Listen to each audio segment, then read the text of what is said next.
सावळं मंगलम भगवान वीरो मंगलम गौतमो गणे मंगलम कुंद कुंदाध्यो जैन धर्मोस्तु मंगलम सर्वमंगलमांगल्यम सर्वकल्याणकारकं प्रधानं सर्वधर्माणां जैनं जयतु शासनं जैनं जयतु शासनं नमः समय साराय स्वानुभूत्या चकासते चिस्वभावाय भावाय सर्वभावान्तरच्छदे बन्दितु सव्यसिद्धि द्रोमचल्मणोभवं गतिं पत्ति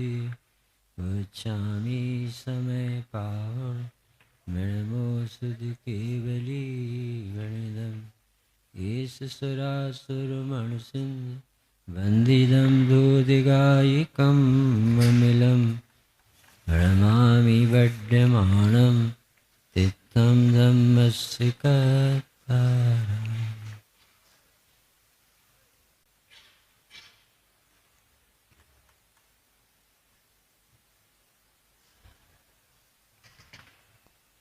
ये पुस्तक यदि आप सब लोग ले तो अच्छा रहेगा। पूजन की पुस्तक है। इसमें बाबूजी की अभी जो अपन ने पूजन की है उसी का अर्थ बताना है। ये जिनेंद्र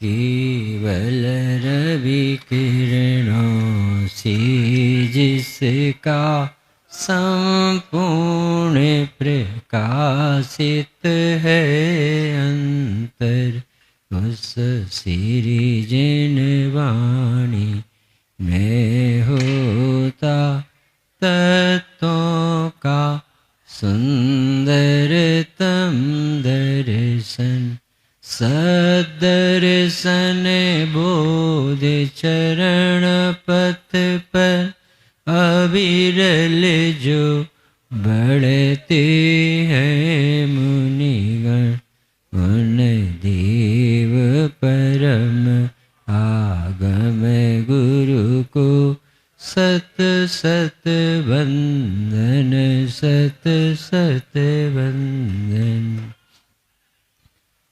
आदरणीय युगल किशोर जी युगल बाबू जी ने ये पूजा गुरुदेव श्री का प्रथम प्रवचन सुनने के बाद और ट्रेन में लिखी और इसके बाद से इस तरह की आध्यात्मिक पूजाएं बनी। कितने मर्म भरे, ये पूजा को पढ़ लो तो पूरा द्वादशांग पढ़ लो, इतना गजब का जीव। बाबूजी ने जैसे ही पहला प्रवचन सुना गुरुदेव श्री का, ये जीव परजीव को मारता नहीं है, पर को बचा नहीं सकता है, मारने बचाने का भाव आश्रय तत्व है, जीव जुदा है, परिणाम जुदे है, जगत जुदा। ये पहली बार बंद अधिकार की प्रवचन में एक लाइन सुनी तो बाबूजी का मस्तक झुक गया कि मुझे मुक्ति का विधाता मिल गया। ऐसा लिखा बाबूजी, दाता सिधीर स्यो मार्ग विधीर विधाता। ऐसा बाबूजी के मुंह से निकला कि ये बात तो मुझे कोई कहने वाला नहीं, इतना तो सुना था, जीवों को जीव न मर जाए, जीव को बचाना, भाई जैन कुल में जन्मे है, दया होना चाहिए।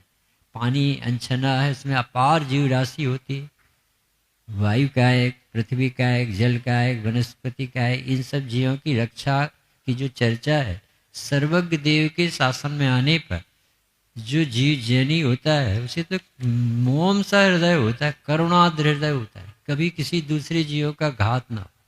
इसके बाद ये लोकोत्तर बात जब बाबूजी ने सुनी, अरे मार सकते ही नहीं, बचा सकते ही नहीं, कोई रहस्य, और एकदम उनका माथा झुका और ये जैन शासन का रहस्य समझ में आने पर ट्रेन में ही पूजा लिखी। और कितना मर्म भरा। अब अपन ने अभी देव सास गुरु को उनके तत्व से स्मरण किया। किसे कहते हैं? भगवान अनंत देव। अपन से पूछे कोई केवल ज्ञान किसे कहते, भगवान किसे कहते? जो सर्वज्ञ होते हैं, वीतरागी होते हैं और हितोपदेशी। हमारे आदरणीय बाल ब्रह्मचारी रविंद्र जी कहते थे, भगवान सर्वज्ञ हैं इसलिए कुछ छिपाना नहीं, भगवान वीतरागी हैं इसलिए गिड़गिड़ाना नहीं, और भगवान हितोपदेशी हैं इसलिए यहाँ वहाँ भटकना नहीं। राजकुमार 3 बातें कहते, सर्वज्ञ है क्या नहीं जानते, तो सर्वज्ञता से कुछ छिपा नहीं है, इसलिए आप अपने पापों को छिपाने की कोशिश नहीं करना, निकालने की कोशिश करना। वो भगवान सब जानते। वीतरागी हैं इसलिए वो न पूज्यार्थस तो ही वीतरागे न निंदया नाथ विवांत बहरे तथापि ते पुण्य गुणास स्मर, यानी हे भगवान आपका तो स्मरण करते ही पाप भागते हैं, आप कुछ देते नहीं और आप कुछ लेते नहीं, आप ऐसे वीतरागी हो कि भक्त से प्रभावित नहीं होते और निंदा करने वाले को कुछ दंड नहीं देते।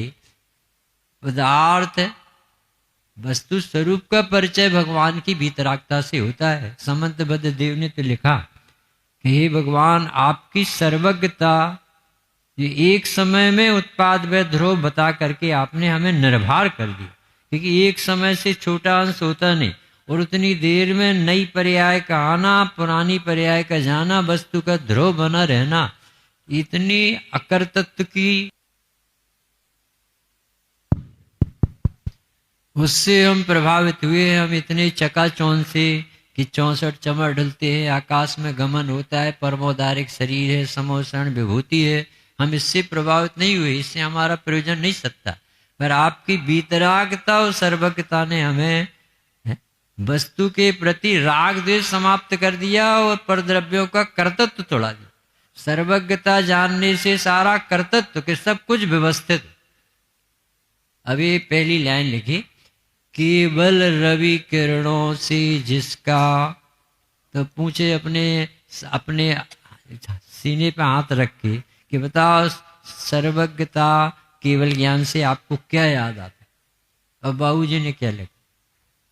तो जब भी हम सर्वज्ञता का स्वरूप विचार करते हैं तो हमें सकल द्रव्य के गुण अनंत पर्याय अनंता जाने एक ही काल प्रकट केवल, ये याद आता है।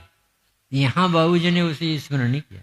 बाबूजी ने कहा कि जो मुझे तत्व ज्ञान की रुचि हुई थी, शुद्धात्मा हूँ, देह नहीं हूँ, कर्म नहीं हूँ, राग नहीं हूँ, मैं भगवान आत्मा हूँ, असंख्यात प्रदेशी हूँ, अनंत गुणात्मक आत्मा हूँ, ये दिखता नहीं था और श्रद्धा हो गई थी चौथे गुण स्थान।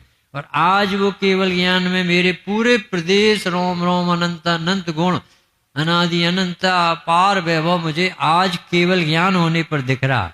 इस सर्वज्ञता का स्वरूप बाबूजी ने पहले लाइन, केवल रवि किरणों से जिसका संपूर्ण प्रकाशित है अंतर।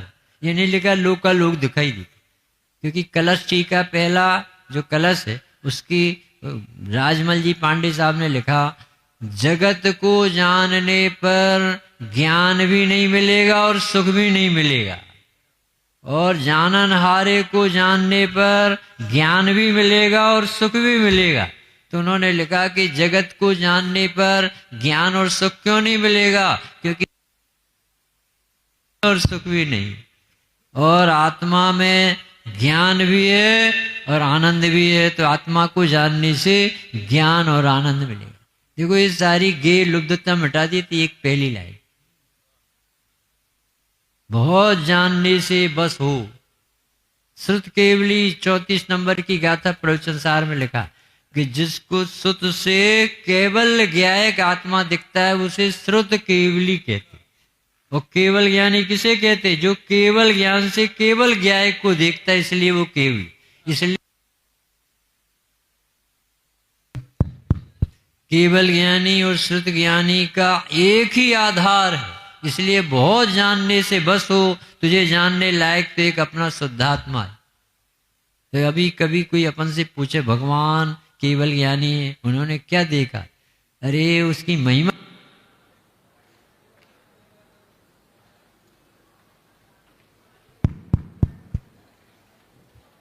जीव को अपने ज्ञान का महात्म कैसे आए? तो देखो भैया भगवान क्या नहीं जानते, भगवान के ज्ञान में सब कुछ आता है। इस तरह से पहली लाइन में देव का स्वरूप आया।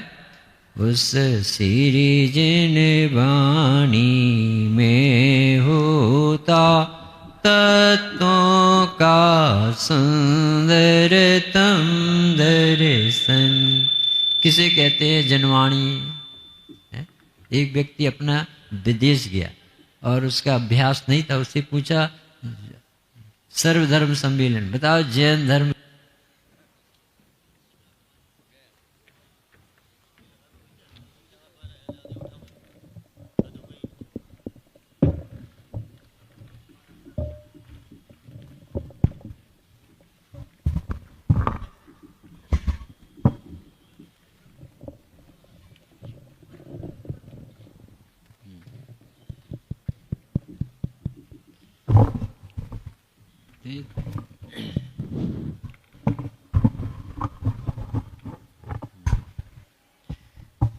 केवल रवि किरणों से जिसका संपूर्ण प्रकाशित है अंत, उस श्री जिन वाणी में होता तत्वों का सुंदरतम दर्शन। जनवाणी में क्या कहा होगा? तो कहते तात्विक बातें कही। तात्विक बातें क्या कहलाती हैं?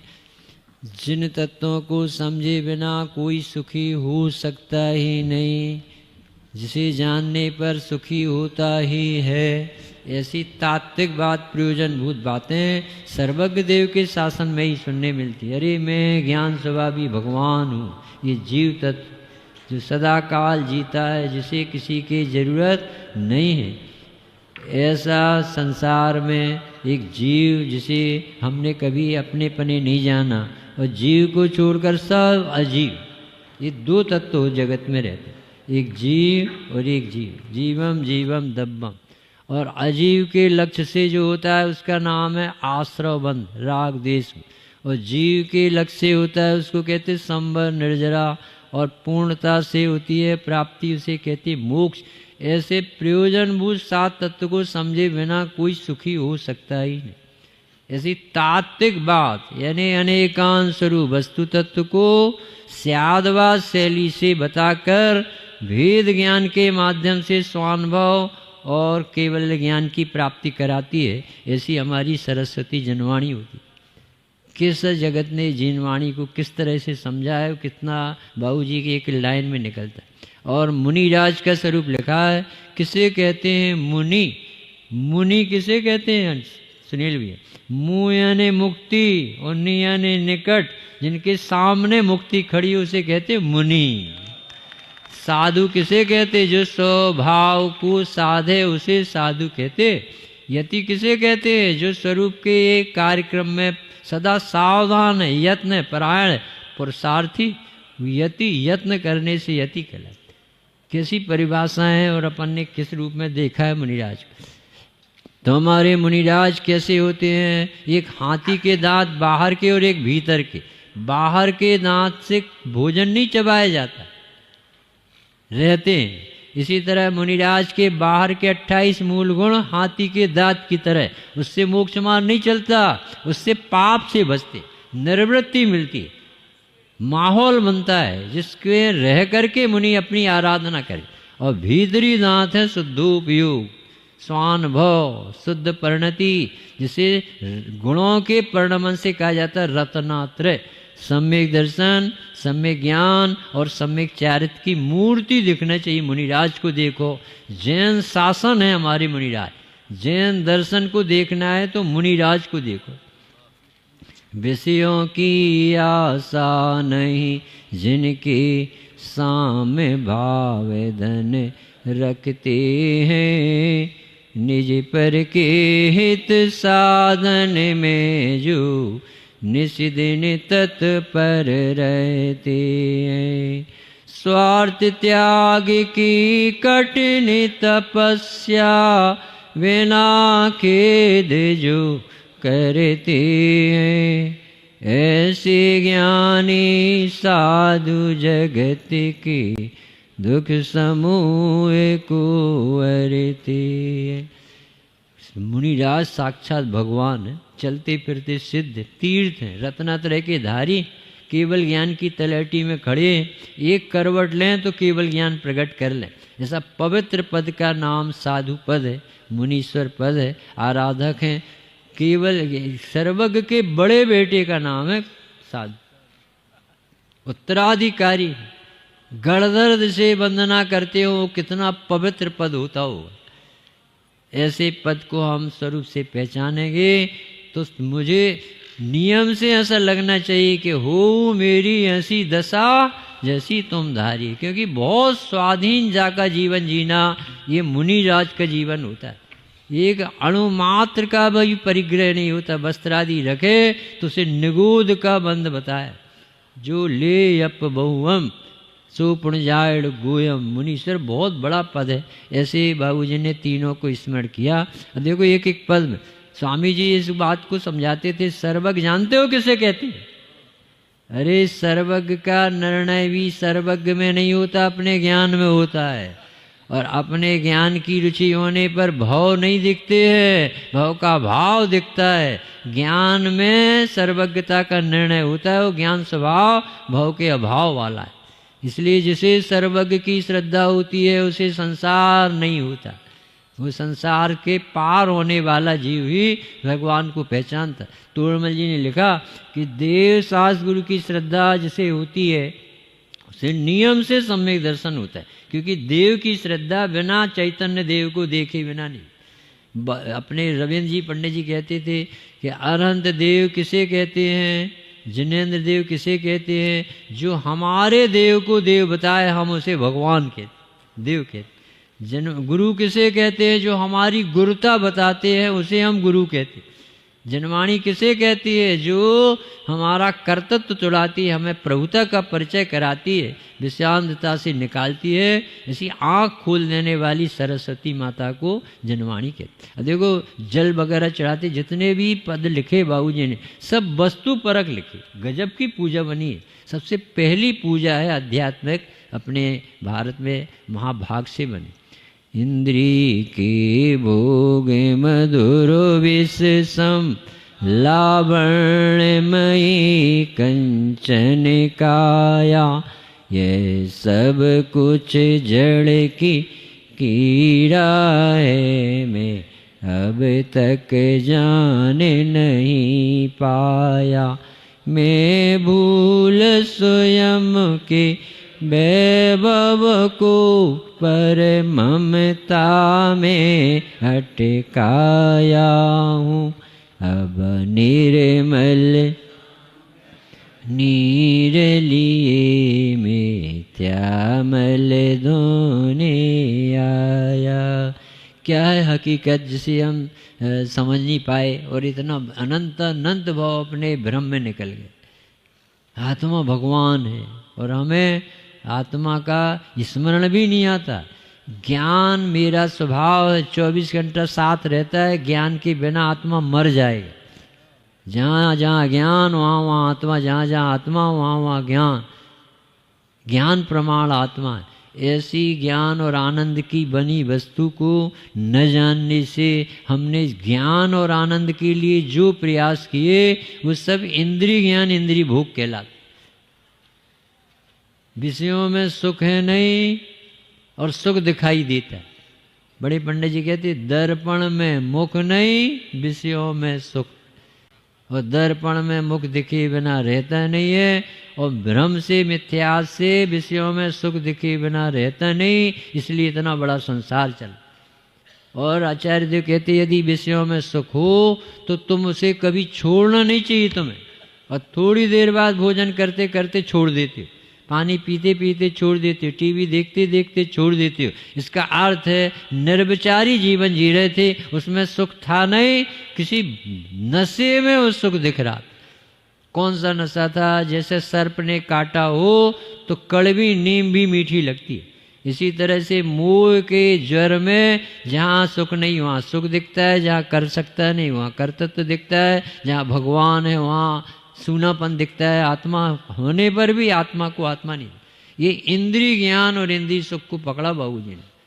इंद्रिय के भोग, पांचों इंद्रियों के भोग जो हमें बहुत मनोहर दिखते हैं, स्त्री पुत्र परिवार जो सब बहुत सुंदर दिखता है ना आदमी का ही मॉडल, ये सब इसकी हकीकत देखो। एक बार एक जो चमड़े का छिलका अलग करके देखो, एक आध बार पेट का ऑपरेशन हो जाए ना तो किसी को ले जाके दिखाओ क्या भरा है। जिस देह में अनुराग है, जिस देह को निज मान कर नित रम रहा, जिस देह को निज जान कर रचपच रहा, जिस देह में क्या क्या भरा, उस देह में क्षण भर भी कभी जीव ने विचारा नहीं, काहे की रचना है। कितना अंधेरे में ये जीवन रहता है, खा सकता नहीं, पी सकता नहीं, चल सकता नहीं, कुछ भी परद्रव्य का एक भी परिणमन जीव कर सकता नहीं, होते हुए परिणमनों का कर्ता बनता है। जैसे कुत्ता गाड़ी के नीचे चल करके और उस चलती हुई गाड़ी का चलाने वाला बनता। विषयों के सुख के नाम से बनारसी दास जी ने हड्डी का स्वाद लिया कि कुत्ता हड्डी चूसता है, रस आता है अपनी डाढ़ का, उसमें से खून निकलता है, वो खून को चाटता है और मानता है मुझे हड्डी का रस आ रहा है। ऐसे जीव को जो नकली स्वाद भी है, विषय का स्वाद भी, सुख भी है, वो विषयों में नहीं है, विषयों से नहीं आ रहा। अपनी शांति जल करके भी वो लौकिक सुख भी आपका है, वो बाहर का नहीं। ये आँख खुल जाए तो यहाँ पंचकल्याणक में आना अपना सफल हो जाए।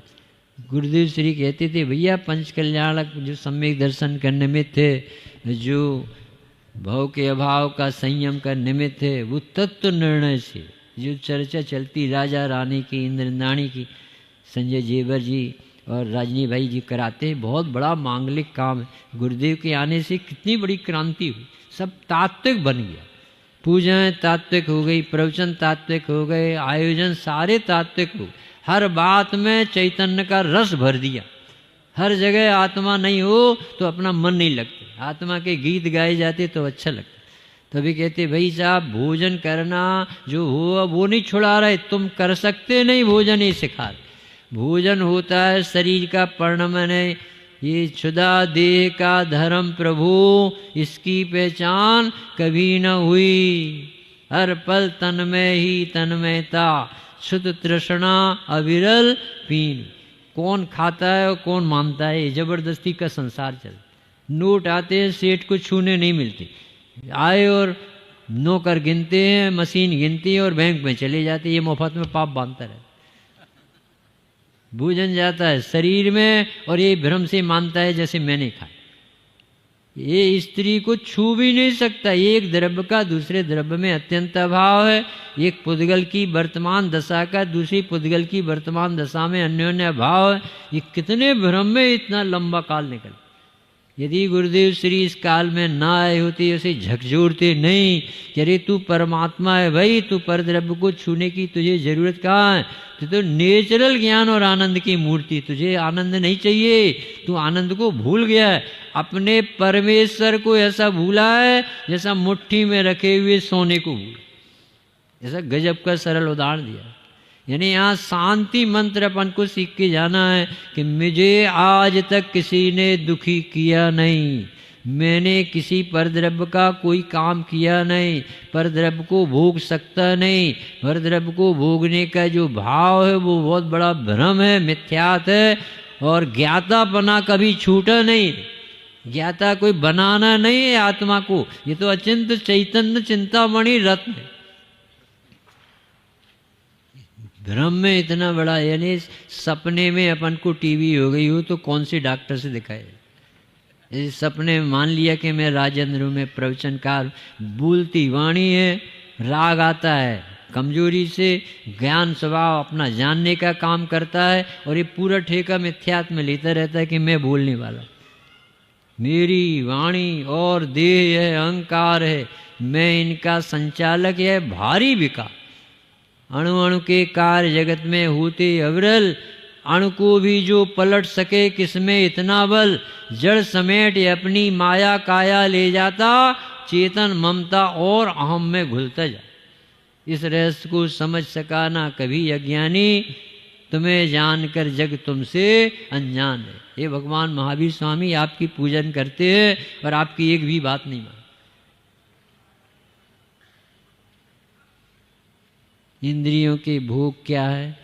परद्रव्य का सेवन कौन कर सकता है? छूने भी नहीं मिलता है, इस जीव को परद्रव्य का स्पर्श कर सकता नहीं, परंतु बाहर से कैसा दिखता है? लावण्यमयी कंचन का है। और बाबू जी कहते ये सब कुछ क्या है? ये सब कुछ जड़ की कीड़ा है।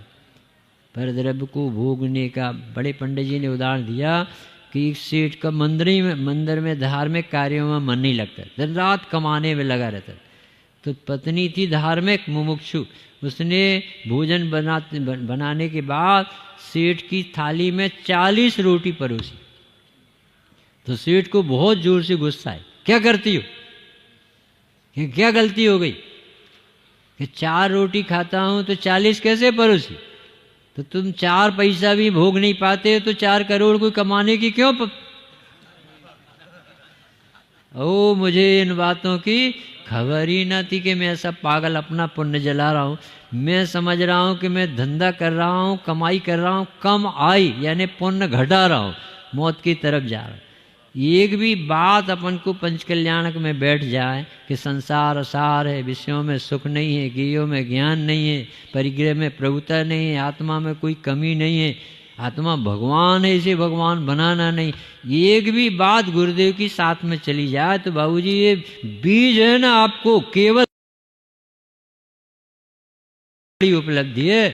अपन को पता नहीं चलता, शेर की पर्याय में समझ में आ गए कि मैं शेर नहीं हूं, मैं सवा शेर हूं, मैं हाथी नहीं हूं, मैं अस्थि परक परमात्मा।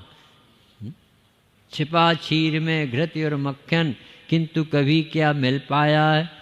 कोई इंद्री जान न पाती, हाथों में भी नहीं आया, पत्थर में भी भगवान छिपे हैं। इस शिल्पी को दिखता है, अपन को नहीं दिखता। इसी तरह से आत्मा में परमात्मा बनने की शक्ति छिपी है, आत्मा परमात्मा है, ये ज्ञानियों ने प्रकट करके दिखाया है। अपन को बहुत सरल हो गया। द्वादशांग में से ये तत्व निकालना बड़ा कठिन था, क्योंकि द्वादशांग में ये इस तरह से लिखा रहता है, एक न कहता है शुद्ध, एक न कहता अशुद्ध। अपना तो दिमाग ही काम नहीं कर रहा था, अपन नए से बोलना सीख गए। व्यवहार से अशुद्ध है, संसारी है, रागी देशी है, मोही, निश्चय से आत्मा भगवान है, ऐसा बोलना आ गया था। स्वामी जी ने सिखाया कि निश्चय से जैसा है परमार्थ है, और जो व्यवहार से कहा कि अशुद्ध है, रागी द्वेषी है, सो ऐसा है नहीं लगा लेना। सचमुच में आत्मा शुद्ध है, शुद्ध नहीं देखना अशुद्धि है। ये कोई सोच नहीं सकता था, कभी कल्पना में भी नहीं आता। हम तो ये माने थे व्यवहार से अशुद्ध, स्वामी जी ने कहा व्यवहार से अशुद्ध नहीं है, शुद्ध नहीं देखना, ये व्यवहार से अशुद्ध कहला। कितना कितना परिवर्तन आया सोच में। तो ये अपन को भोगों की लिप्सा, यानी देखो भोग सकता नहीं, पहले ही समझो कि एक द्रव्य दूसरे द्रव्य को भोगता है। तो फिर जो भोजन पानी होता है वो क्या होता है? वो जड़ की क्रीड़ा, परिणमन है। इससे उससे भी नहीं चिढ़ना। समय पर भोजन होगा, विवेक आ जाएगा तो अभक्ष नहीं खाओ, विवेक आ जाएगा तो उसमें सुख नहीं लगेगा, विवेक आ जाएगा तो उस समय भी तुम ज्ञाता रहोगे। सतत मन भवामो अनंत चैतन्य चिन्हम।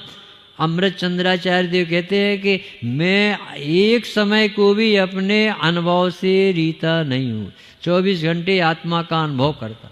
आहार करते हो कि नहीं महाराज जी? कि आहार होते हैं, मैं उसे जानता हूँ। विहार करते हो कि नहीं? कि विहार होता है, उसे मैं जानता हूँ। टीका तो लिख रहे हो कि नहीं आप? कि टीका लिखी जा रही है, मैं नहीं लिख रहा हूँ।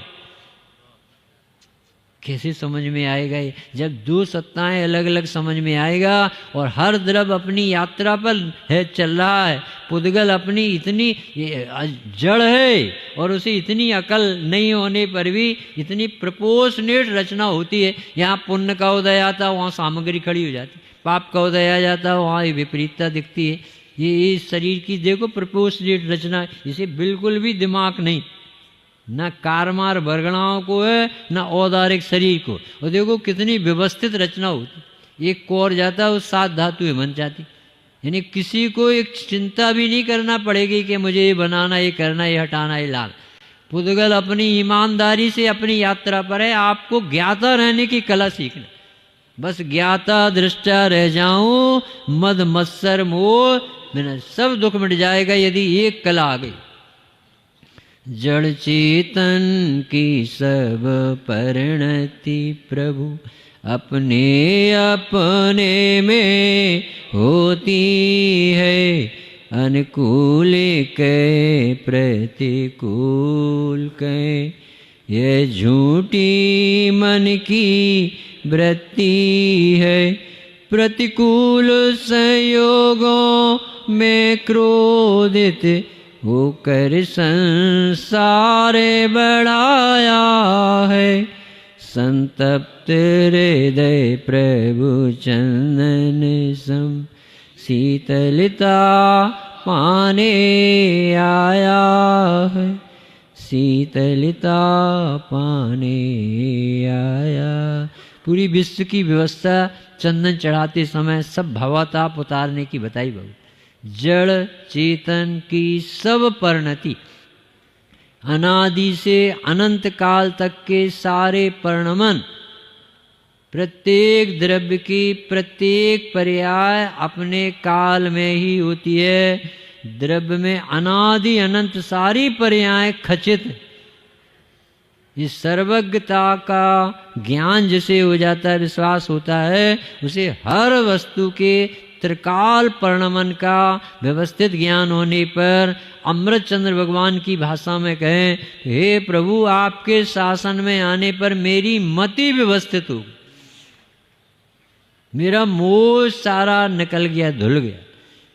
जब तक भगवान के शासन में वस्तु की व्यवस्था द्रव्य गुण पर्याय की नहीं समझ में आती है, तब तक कुछ कर तत्व कर दिखाने का जो भूत सवार रहता है वो शांति से बैठने नहीं देता। मारीच आदिनाथ स्वामी के विराजमान सामने था भविष्य का तीर्थंकर, और भगवान की देशना में आया कि 24वां तीर्थंकर हो, और वो व्यक्ति को पसंद नहीं आई कि ये आदिनाथ पहले तीर्थंकर, कामदेव बाहुबली प्रथम कामदेव, चक्रवर्ती भरत प्रथम चक्रवर्ती, वृषभसेन गणधर प्रथम नंबर के गणधर, सबको पहला नंबर, और हमारा 24वें नंबर, नहीं चलेगा। और नाराज हो गए, और वो 24वां तीर्थंकर बनना था।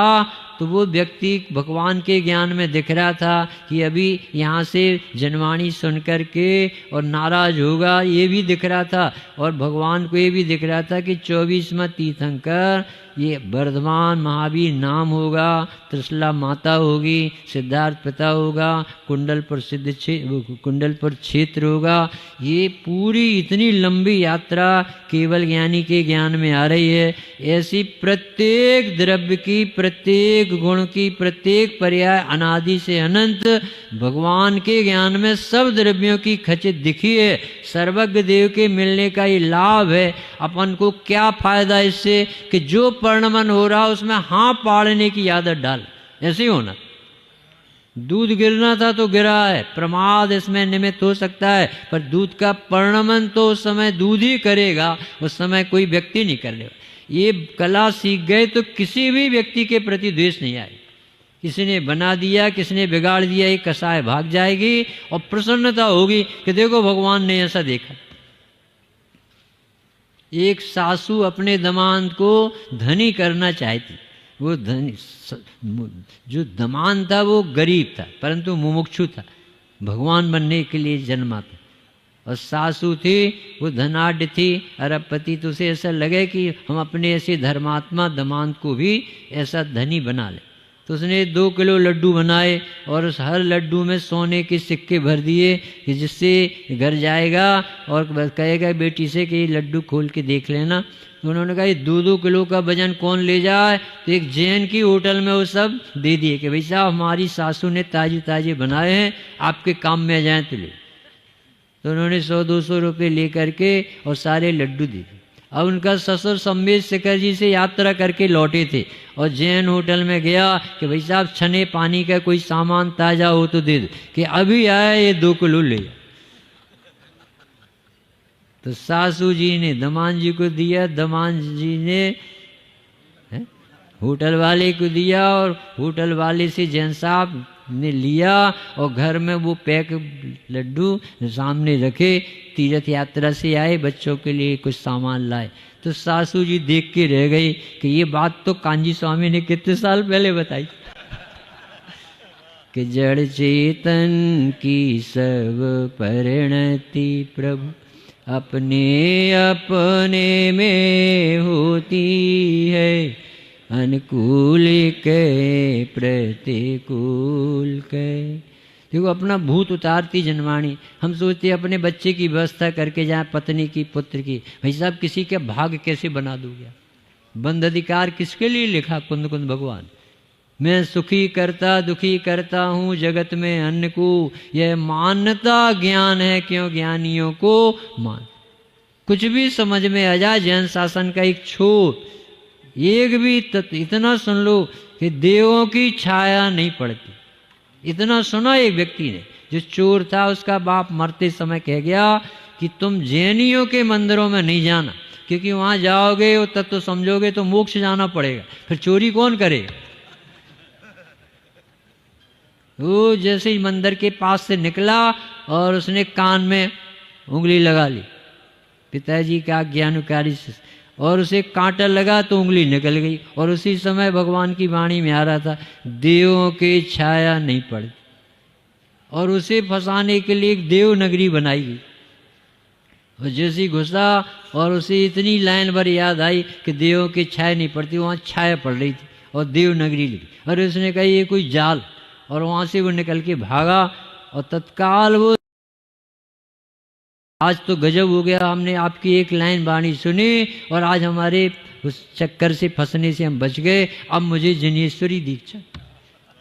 अपन को समझ में नहीं आता भाई सब किसी को, यानी हम बॉम्बे जाते थे पहले बहुत, उस समय एक टोकरसी भाई का नाम सुना हो किसी ने, बहुत होकर, तो वो अपने कर्मचारियों को वो अपने सीने से लगाता है कि तुम नौकर नहीं हो और मैं मालिक नहीं, तुम भी जियो और मैं भी जियो। और वो कर्मचारी नेपाल का, और वहाँ पर प्रति साल दशहरा में बकरा चढ़ाने जाता था। और इनका साधर्मी वात्सल इतना मिला उसे कि वो भूल गया जैन इतने अच्छे होते हैं। बोले यदि भगवान मर करके मैं अगली पर्याय में जन्म लूं तो जैन ही बनूं, और जैन ही नहीं बनूं, मुमुक्षु जैन बनूं। ये मुमुक्षु जैन में बहुत प्रेम होता है, ये सबको अपना समझते हैं, प्रेम देते। और उसने जब वो हमें लेने आता था ट्रेन से उतरने के बाद, तो कहे हम पंडित जी को लेने जा रहे, तो वो हमें समझाता जाता था रास्ते पर कि पंडित जी देखो कोई द्रव किसी द्रव का करता नहीं, मैं गाड़ी नहीं चला रहा हूँ, ये क्रियावती शक्ति से गाड़ी चल रही। देखो पंडित जी मैं इस तरफ ले जाना चाहता हूँ, परंतु इस समय भीड़ है ना, और गाड़ी को इस दिशा में जाना है, इसलिए ये अपनी योग्यता से इस समय परिणमन करे। एक अजैन के चित्त में ये जैन शासन आ सकता है। तो अपन जैनियों को कितना गर्व होना चाहिए कि गुरुदेव ने कितना बड़ा भार। तो ये सारे जगत के परिणमन की व्यवस्था अनादि से अनंत तक रिजर्व है, फिक्स है। अब किससे शिकायत करोगे कि ऐसा क्यों हुआ? जो हो उसे स्वागत करना सीखना चाहिए, ऐसे ही होना था, कोई बात नहीं, अच्छा हो जाए। बहुत बड़ा कर्तव्य उतारा बाबूजी की 2 लाइन, जड़ चेतन की सब परिणति प्रभु अपने अपने में होती है, अनुकूल के प्रतिकूल के। ये झूठी मन की वृत्ति है। ये प्रतिकूलता भी नाम का कोई पदार्थ नहीं होता है, योगिनी निमित्त होते। जब भी कार्य होता है तो उपादान से ही होता है, और उसके लायक अनुकूल निमित्त प्रकृति में ऑटोमेटिक। रोटी बने और आग न जले, रोटी बने और बाई न हो, परंतु रोटी जब भी बनेगी तो आटा से ही बनेगी, और जब बनेगी तो उपचार आएगा। गुरुदेव श्री के आने से क्या कमाल हुआ। पहले कहते निमित्त नाम का कोई पदार्थ नहीं है क्या? गुरुदेव कहते निमित्त नाम का कोई पदार्थ नहीं है। कार्य होने पर निमित्त पर आरोप आता है। निमित्तिन को कछु ना पत्यारो, कारज भये निमित्त कहावत, बाकी सब व्यर्थ पमारो। मुक्का खाए भीम को कीचक सम्यक दर्शन धारो। ये सुना कभी कि मुक्का खाते समय सम्यक दर्शन हो सकता है? क्या हुआ ना? कीचक कल अपन ने चित्रण में देखा था, विराट राजा का साला अपनी बहन से मिलने आया था और वहीं द्रौपदी दिख गई, परिणाम बिगड़ गए। और फिर उस कीचक की कितनी विशुद्धि जब वो द्रौपदी से भीम ने कहा कि तुम कहना आज मैं मिलने आऊँ। अब भीम की भी मूछें नहीं, द्रौपदी की भी मूछें नहीं, स्त्री जैसे तो सुंदर थे, 5 पांडव में 3 पांडव भगवान बने। तो जैसे ही कीचक के यहाँ परिणाम बिगड़े और इस वहाँ पर आ रही हूँ, तो द्रौपदी के नाम से भीम पहुंचा और इतनी पिटाई लगाई। कल देखा था अपन नाटक में कि वो कीचक अपने परिणाम, मैंने कितने गंदे परिणाम क्यों, ये मेरी माँ थी पहले, कि बहन थी, कि बेटी थी मेरे, आज मैं छत्री घराने में, और ऐसे खोटे परिणाम। और वो पिट रहा था, वो तत्व विचार चल रहा था, और तत्व विचार करते करते उसे उस समय सम्यक दर्शन, मुक्का खाए भीम को कीचक सम्यक दर्शन धारो, और ओड़ी महाव्रत मुनि दीपायन। और एक व्यक्ति महाव्रत धारण किए और परिणाम बिगड़ रहे हैं तो सप्तम नरक से धारो। निमित्तन को कछु न पतियारो। अब बताओ ये निमित्त प्रतिकूल है कि अनुकूल?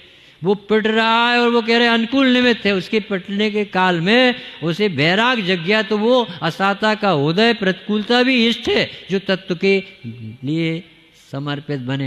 यानी कहना ये कि जैन शासन क्या मिला अपन को? मोक्ष मिल गया होगा। ऐसा लगा कि जैसे अपना सारा भार उतार दिया गुरुदेव श्री ने, सारे रोग मिटा दिए। बहुत करता कर्म की भ्रांति करती हैरान थी, करता कर्म की भ्रांति करती हैरान थी, ज्ञाता स्वभाव से हूँ दुनिया अनजान थी, चेतन है जानन हारा बतलाया शान से, गूंज गया भारत सारा ओंकार नाद से, गुरुदेव आए रे बड़े ही सौभाग्य से, गूंज गया भारत सारा ओंकार नाद। एक तो ये बहुत बड़ा भार उतारा।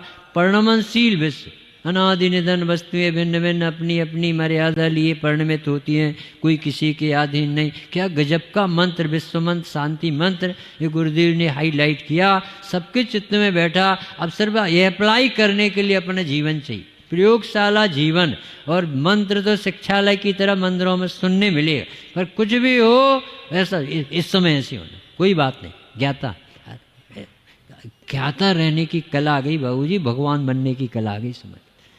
और दूसरा रोग उन्होंने मिठाया था स्वामी जी ने। उनके प्रवचन में 2 बातें विशेष आती थी, कोई किसी का करता धरता नहीं है, और पुण्य में धर्म नहीं, व्यवहार निश्चय का कारण नहीं है। ये बहुत बड़ा भ्रम उतारने की ताकत उनमें थी। डॉक्टर साहब कहते ये काम सबसे नहीं बन सकता था, इसके लिए बहुत पवित्रता चाहिए और पुण्य भी चाहिए।